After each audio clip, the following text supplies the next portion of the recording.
እንዴ ትሰሚኛለሽ ፍቅር? ይኸውልሽ የማይሆን ነገር አታርጊ። በቃ ፍቺ። ሀብሉ ለልጁ መልሽለትና ራስሽንም አዴንም ነፃ ውጪ።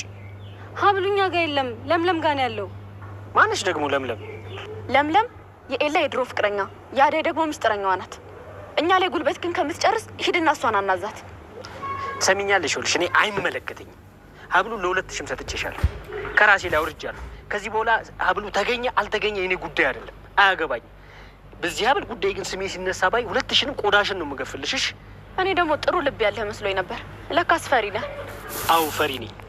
ለስራዬ እንቅፋት የሚሆንብኝን ሰው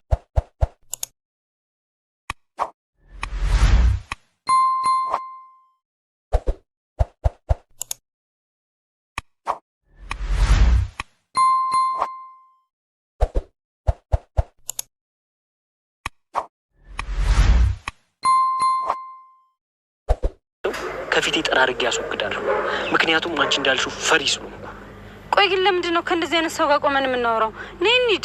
ያቺ እዚህ በጥፊ ብዬ ዱቄትሽን እንዳላራግፍልሽ። ዱቄታ ይመስላል። በእናትሽ ዱቄታ።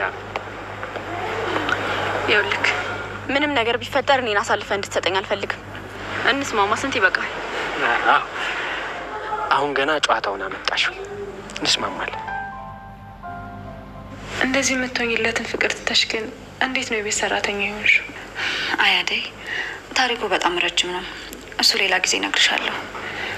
አሁን ግን ይሄንን ሀብል ለኤላ ሁኔታውን አስረድቼ ዛሬ መስጠት አለብኝ።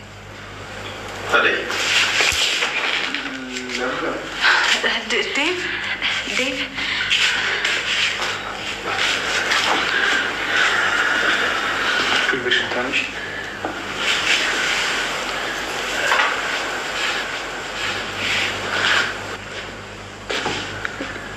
ቆይ ምን እያደረጋችሁ ነው ያላችሁት?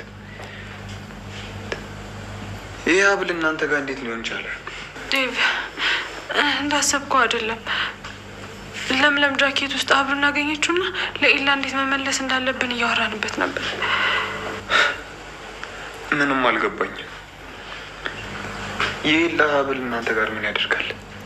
አደይ ባለፈው የሰጠችኝ ጃኬት ውስጥ ሀብሉ ነበር እና ከዛን ሳገኘው አደይ ጋር እንዴት እንደተገኘ ለማንም አልተናገርኩም።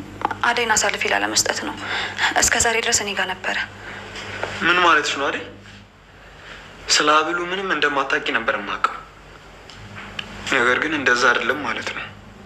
አሁንም ቢሆን ምንም የገባኝ የማውቀው ነገር የለም ዴቭ።